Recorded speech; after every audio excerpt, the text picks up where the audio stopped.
Vamos falar agora do destaque internacional, né? Cenas impressionantes ontem.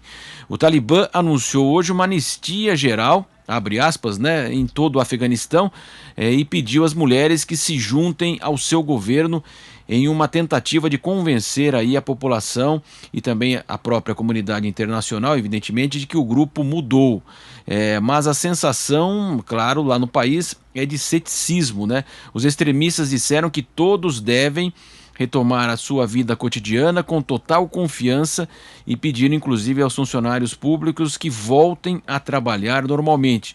O Talibã está tentando aí se mostrar mais moderado após aquele comando do país entre 96 e 2001, que adotou aí uma visão extremamente rigorosa da lei islâmica e impõe inclusive restrições às mulheres que eram impedidas de trabalhar e também estudar. E as imagens hoje, para quem nos acompanha evidentemente agora, com imagens impressionantes dos aviões decolando, a pista do aeroporto internacional de Cabul lá lotada de pessoas e o relato de pessoas que subiram na aeronave, ela quando voou e as pessoas caíram, pelo menos 7 pessoas, um drama de fato aí muito importante. Para falar tudo sobre esse assunto, vamos conversar agora com o professor de Relações Internacionais, coordenador do Núcleo de Estudos e Negócios em Oriente Médio, da ISPM, o professor Gunther Hudzit.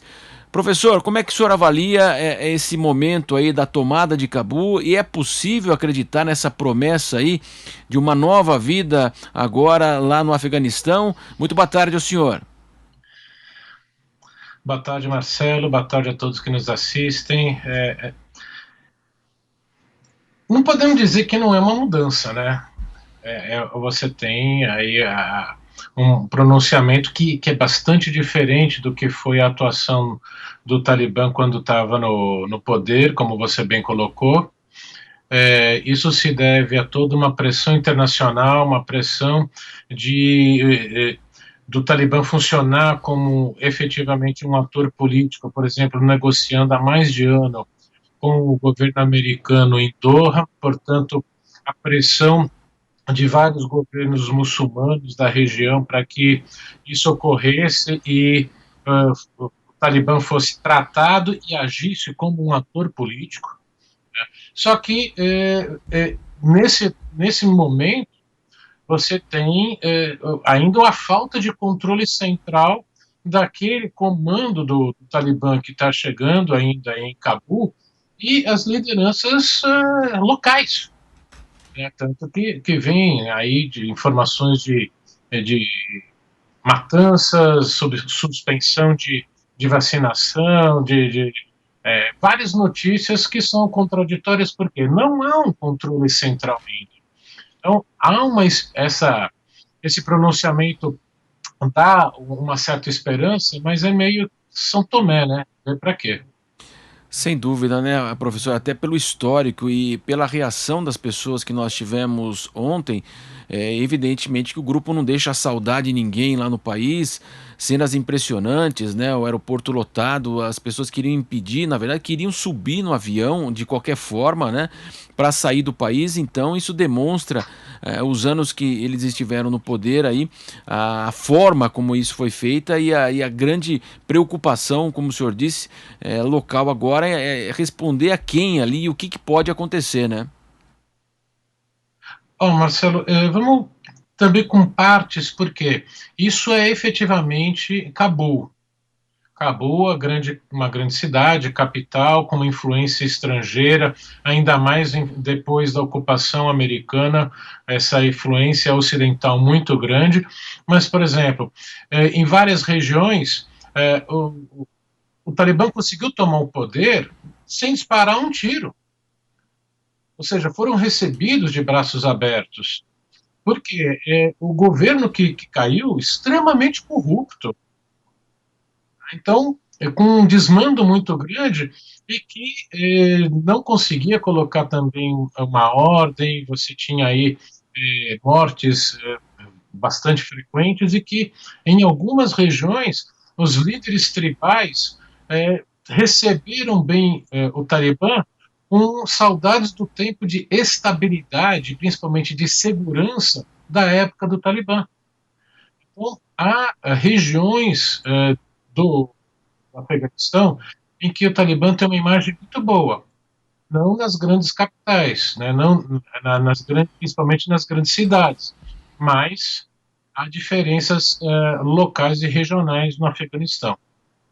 E o presidente Joe Biden nos Estados Unidos, né, professor, ele acabou fazendo aquilo que Donald Trump iniciou, né, discutiu lá antes de deixar o governo, a presidência dos Estados Unidos. E ontem mesmo ele garantiu que como é que ele poderia atuar se o próprio governo local não impediu, né, se a própria não houve um esforço também para que houvesse aí essa tentativa da permanência do governo. Como é que o senhor avalia a situação de Joe Biden aí nesse revés de fato aí para o presidente norte-americano?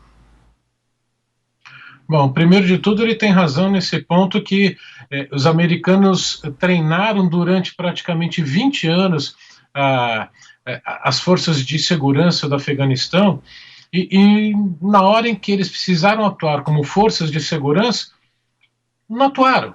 Né? Muitos soldados literalmente abandonaram os postos, tiraram os uniformes, receberam muito bem os talibãs, porque faltava comida, não recebiam salários, ou seja, de novo, o reflexo de um governo extremamente corrupto. Segundo, a gente não pode esquecer que o ex-presidente Obama foi eleito também prometendo acabar com as guerras. O ex-presidente Trump foi eleito acabar com as guerras eternas, como ele dizia. E o próprio Joe Biden também fez campanha dizendo que terminaria. Como, né, a gente falou, você teve aí durante mais de ano o governo, o governo Trump negociando com os talibãs. Então, era esperado e a sociedade americana estava querendo encerrar esse conflito. Agora, a forma como foi feita demonstrou que um erro de coordenação muito grande, principalmente entre os setores de inteligência militar e o setor diplomático e dos Estados Unidos com seus aliados. Então, a forma como foi feita que gerou todo esse caos e que está gerando uma crítica muito grande, mas a gente não pode esquecer que para a liderança de qualquer país, o que importa, né, num país democrático, lógico, é o seu eleitor. Então, vamos ter que esperar para ver como vai reagir o eleitor americano diante dessas notícias. Por enquanto, não parece ter abalado muito a imagem dele, não. Sem dúvida, né, professor? O senhor já reforçou o gasto aí, 1 trilhão de dólares ao longo desses 20 anos, bilhões para formação, tentativa aí de uma aplicação militar aí à guarda local do país e de fato nós tivemos aí essa reação como o senhor falou, né? Quer dizer, temos aquelas imagens de Cabu, mas ao mesmo tempo o país, como o senhor disse, aí não houve nem resistência em várias regiões. Agora, o que está também por trás aí dessa geopolítica, dessa discussão, de toda essa invasão e o que pode acontecer daqui para frente, professor? Quem está ajudando de fato aí os talibãs? Quais países devem aí também poder ganhar com essa toda a agitação aí no país? Bom, antes de mais nada, quem sempre ajudou, na verdade, quem criou o Talibã foi o governo paquistanês. Diante da guerra civil que o Afeganistão mergulhou na saída soviética no fim dos anos 80, início dos anos 90, o Paquistão foi invadido por centenas de milhares de refugiados afegãos. Foi por isso que a inteligência do exército paquistanês treinou um grupo que levou ao surgimento dos talibãs. Então, antes de mais nada, o Paquistão tem uma influência muito grande e uma relação muito próxima com o Paquistão. Inclusive, sempre manteve entre aspas, diplomata talibã na sua capital. Assim como também tem os governos do Golfo que são patrocinadores dos acordos de paz e que, portanto, já reconheciam o Talibã como um ator político. Sem dúvida alguma, a China, né, que já teve aí o pronunciamento do ministro das Relações Exteriores da China em relação ao reconhecimento praticamente de que Talibã era o novo governo. Por quê? Há diversos interesses econômicos e de segurança da China no Afeganistão.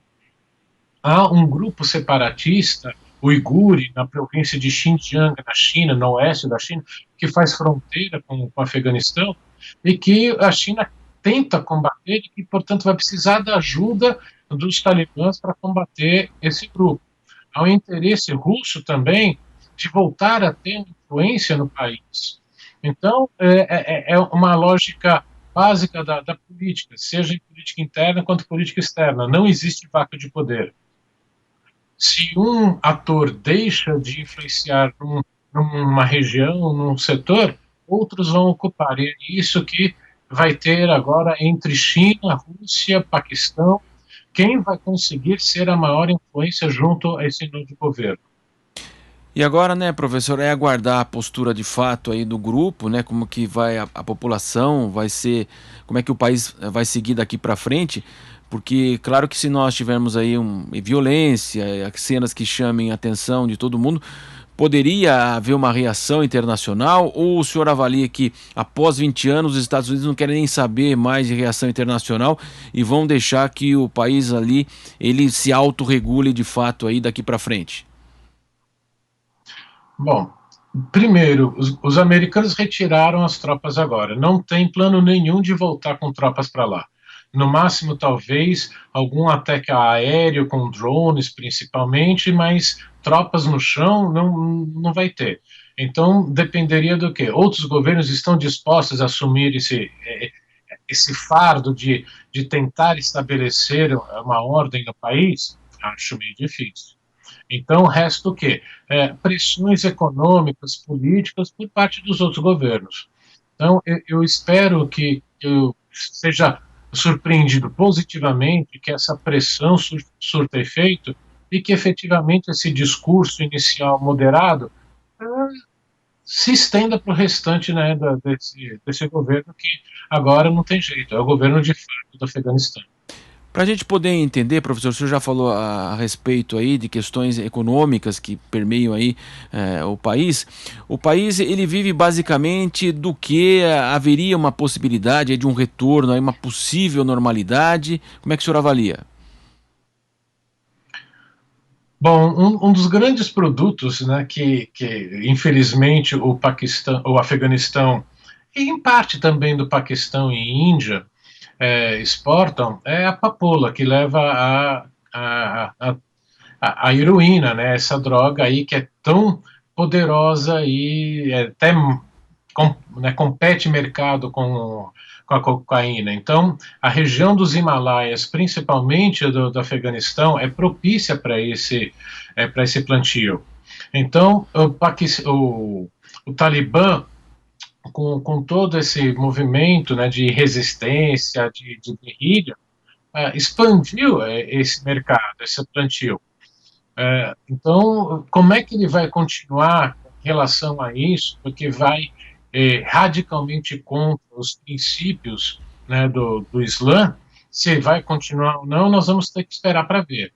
Há minérios, uma riqueza gigantesca que já foi mapeada durante aí essa ocupação americana, que pode virar uma realidade com um governo central forte, coisa que esse país nunca teve, a não ser no período de controle Talibã, né, de 96 a 2001, como você bem colocou no começo aqui da nossa conversa, e que se voltar esse tipo de estabilidade, essa riqueza mineral pode se tornar uma exportação muito grande para o país.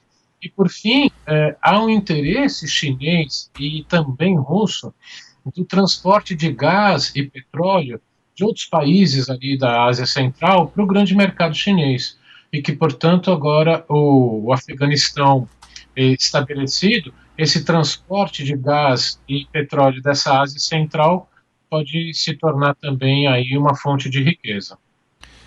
Nós agradecemos a participação do professor Gunther Hudzit, professor de Relações Internacionais, coordenador do Núcleo de Estudos e Negócios em Oriente Médio da ISPM, dando aí para nós uma aula de fato aí sobre Afeganistão, para a gente poder entender toda essa agitação e essa situação que vive lá o Oriente Médio. Professor, muito obrigado mais uma vez pela participação do senhor aqui na programação da Jovem Pan.